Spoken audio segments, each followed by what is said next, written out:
ओम श्री परमात्मने नमः। यथार्थ गीता अध्याय 15 श्लोक 14 और 15।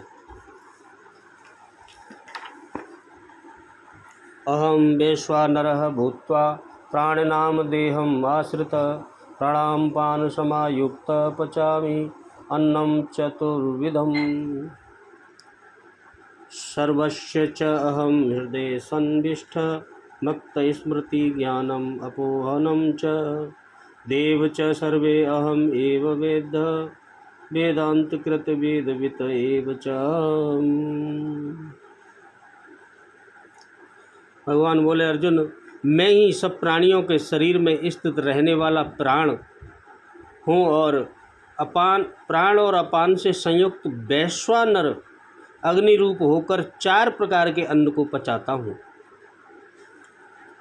4 प्रकार के अन्न को मैं ही पचाता हूँ, भगवान बोले। और अर्जुन, मैं ही सब प्राणियों के हृदय में अंतर्यामी रूप से स्थित हूँ तथा मुझसे ही स्मृति है, मुझसे ही ज्ञान है और अपोहन होता है, और सब वेदों द्वारा मैं ही जानने योग्य हूँ तथा वेदांत का कर्ता और वेदों को जानने वाला भी मैं ही हूँ। भगवान ने कहा,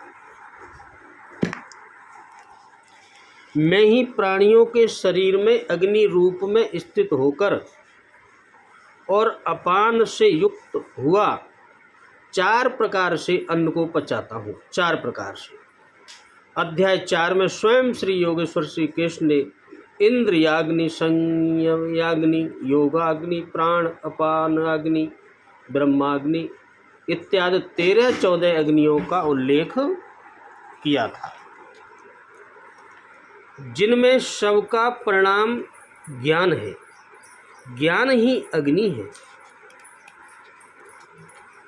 श्री कृष्ण कहते हैं, ऐसा अग्नि स्वरूप होकर प्राण और अपान से युक्त 4 विधियों से जप सदैव श्वास प्रश्वास से होता है। उसकी 4 विधियां हैं, वैखरी, मध्यमा, पश्यंती और परा। इन 4 विधियों से तैयार होने वाले अन्न को मैं ही पचाता हूँ।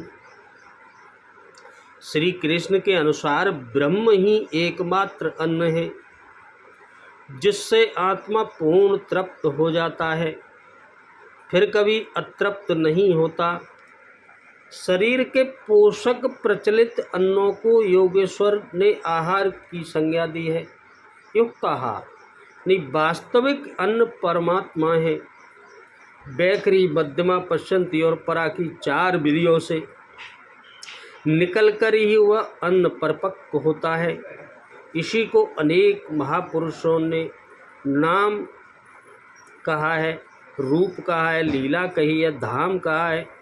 पहले नाम का जप होता है, क्रमशः हृदय देश में इष्ट का स्वरूप प्रकट होने लगता है, तत्पश्चात उसकी लीला का बोध होने लगता है कि वह ईश्वर किस प्रकार कण कण में व्याप्त है, किस प्रकार वह सर्वत्र कार्य करता है। इस प्रकार हृदय देश में क्रियाकलापों का दर्शन ही लीला है। जो क्रियाकलाप होते हैं उनका ही दर्शन होने लगता है, वही लीला है भगवान की। बाहर की रामलीला रासलीला नहीं। और इस ईश्वरीय लीला की प्रत्यक्ष अनुभूति करते हुए जब मूल लीलाधारी का स्पर्श मिलता है तब धाम की स्थिति आती है। उसे जानकर साधक उसी में प्रतिष्ठित हो जाता है। उसमें प्रतिष्ठित होना और परावाणी की परिपक्व अवस्था में परम ब्रह्म का स्पर्श कर उसमें स्थित होना दोनों साथ साथ होता है। इस प्रकार प्राण और अपान अर्थात श्वास और प्रश्वास से युक्त होकर 4 विधियों से अर्थात वैखरी, मध्यमा, पश्यंती और क्रमशः उत्थान होते हुए परा की पूर्ति काल में वह अन्य यानी ब्रह्म परिपक्व हो जाता है, मिल भी जाता है और पच भी जाता है और पात्र भी परिपक्व ही है।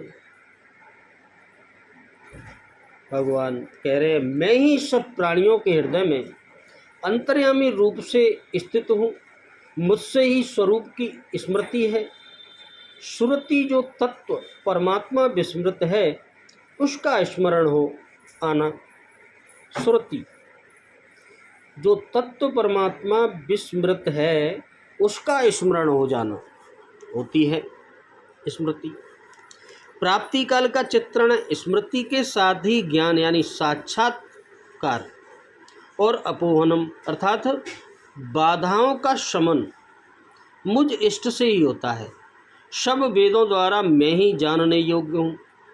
वेदांत का कर्ता अर्थात वेदस्य अंतः स वेदांत अलग था तभी तो जानकारी हुई। जब जानते ही उसी स्वरूप में प्रतिष्ठित हो गया तो कौन किसको जाने। वेद की अंतिम स्थिति का कर्ता मैं ही हूँ और वेदविद अर्थात वेद का ज्ञाता भी मैं ही हूँ। अध्याय के आरंभ में उन्होंने कहा कि संसार एक वृक्ष है, ऊपर परमात्मा मूल है और नीचे प्रकृति पर्यंत ये शाखाएं हैं। जो इसे मूल से प्रकृति का विभाजन करके जानता है, मूल से जानता है, वह वेदविद है। यहाँ कहते हैं कि मैं वेदविद हूँ।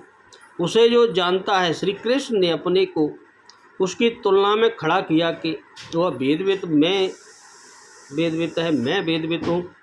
श्री कृष्ण भी एक तत्व के महापुरुष, योगियों के भी परम योगी थे। यहाँ यह प्रश्न पूरा हुआ। अब बताते हैं कि संसार में पुरुष का स्वरूप भी दो प्रकार का होता है।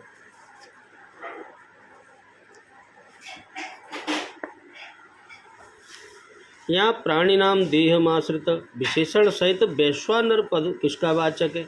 और मैं प्राणों और अपान से संयुक्त वैश्वानर बनकर 4 प्रकार के अन्न को पचाता हूँ। भगवान के इस कथन का क्या भाव है?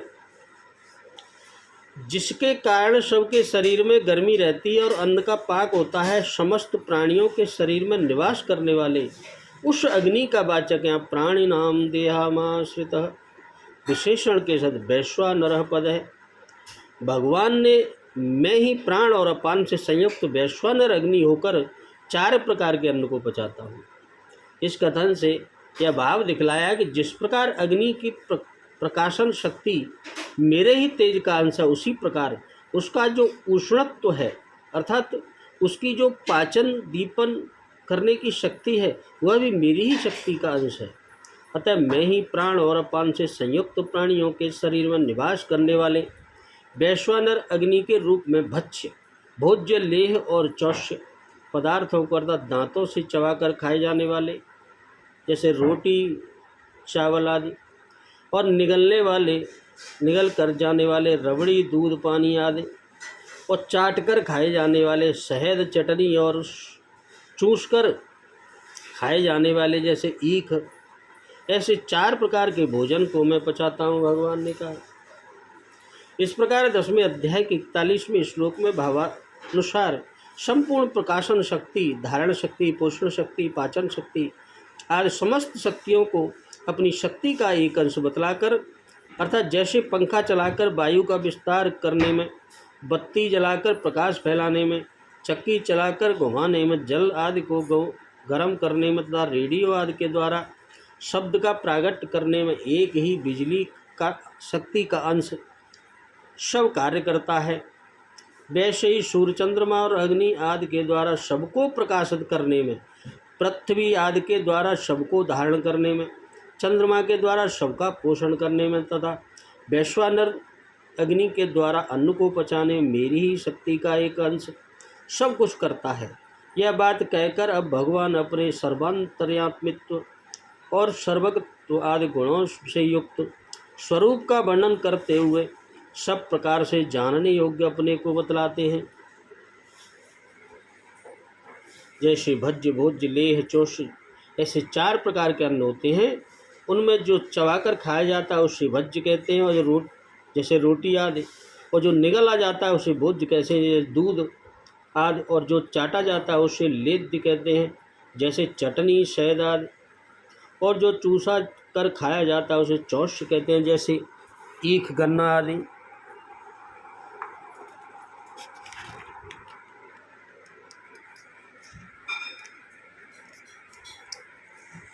मैं सबके हृदय में स्थित हूँ, इस कथन का क्या भाव? इससे भगवान ने यह भाव दिखलाया कि यद्यपि मैं सर्वत्र समभाव से परिपूर्ण हूँ फिर भी सबके हृदय में अंतर्यामी रूप से मेरी विशेष स्थिति है। अतः हृदय मेरी उपलब्धि का विशेष स्थान है, इसीलिए मैं सबके हृदय में स्थित हूँ।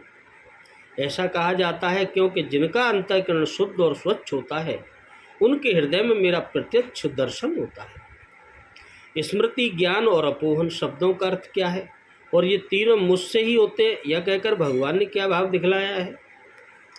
पहले देखी, सुनी या किसी प्रकार भी अनुभव की हुई वस्तु या घटना के स्मरण का नाम स्मृति है।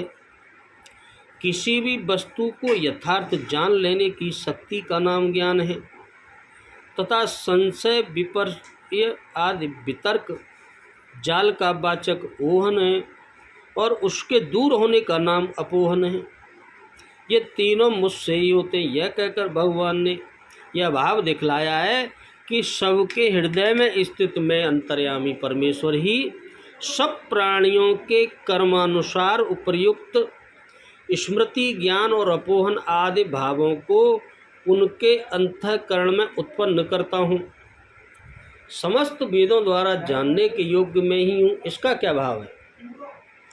इससे भगवान ने यह भाव दिखलाया है कि मैं सर्वशक्तिमान परमेश्वर ही समस्त वेदों का वेद्य हूँ, अर्थात उनमें कर्मकांड, उपासना कांड और ज्ञान कांडात्मक जितने भी वर्णन हैं उन सब का अंतिम लक्ष्य संसार में वैराग्य उत्पन्न करके सब प्रकार के अधिकारियों को मेरा ही ज्ञान करा देना है। अतः उनके द्वारा जो मनुष्य मेरे स्वरूप का ज्ञान प्राप्त करते हैं वही वेदों के अर्थ को ठीक समझते हैं। इसके विपरीत जो लोग सांसारिक भोगों में फंसे रहते हैं वे उनके अर्थ को ठीक नहीं समझते। वेदांत शब्द यहाँ किसका वाचक है एवं भगवान ने अपने को उसका कर्ता एवं समस्त वेदों का ज्ञाता बतलाकर क्या भाव दिखलाया है। वेदों के तात्पर्य निर्णय का अर्थात वेद विषयक शंकाओं का समाधान करके एक परमात्मा में सबके समन्वय का नाम वेदांत है। उसका कर्ता अपने को बतलाकर भगवान ने यह भाव दिखलाया है कि वेदों में प्रतीति होने वाली विरोधों का वास्तविक समन्वय करके मनुष्य को शांति प्रदान करने वाला मैं ही हूँ तथा वेदों का ज्ञाता भी मैं ही हूँ। इससे यह भाव दिखलाया है कि उनके यथार्थ तात्पर्य को मैं ही जानता हूँ। विचार के द्वारा बुद्धि में रहने वाले संशय, विपर्य अर्थात आदि दोषों को हटाने का नाम अपोहन है। सर्व वेदांत वेदों का तात्पर्य परमेश्वर को जानने का है, इसीलिए सब वेदों द्वारा जानने योग्य एक परमेश्वर ही है। पहले से छठे श्लोक तक वृक्ष रूप से संसार का, दृढ़ वैराग्य के द्वारा उसके छेदन का, परमेश्वर की शरण में जाने का, परमात्मा को प्राप्त होने वाले पुरुषों के लक्षणों का और परम धाम स्वरूप परमेश्वर की महिमा का वर्णन करते हुए अस्वस्थ वृक्ष रूप क्षर पुरुष का प्रकरण पूरा किया गया। तदनंतर 7वें श्लोक से जीव शब्दवाच्य उपासक अक्षर पुरुष का प्रकरण आरंभ करके उसके स्वरूप, शक्ति, स्वभाव और व्यवहार का वर्णन करके एवं उसे जानने वालों की महिमा कहते हुए 11वें श्लोक तक उस प्रकरण को पूरा किया गया। फिर 12वें श्लोक से उपास्य देव पुरुषोत्तम का प्रकरण आरंभ करके 15वें तक उसके गुण, प्रभाव और स्वरूप का वर्णन करते हुए उस प्रकरण को भी पूरा किया। अब अध्याय की समाप्ति तक पूर्वोक्त तीनों प्रकरणों का सार संक्षेप में बतलाने के लिए अगले श्लोक में अक्षर और अक्षर पुरुष का स्वरूप भगवान बताएंगे। बोलो राधे कृष्ण, जय जय श्री कृष्ण।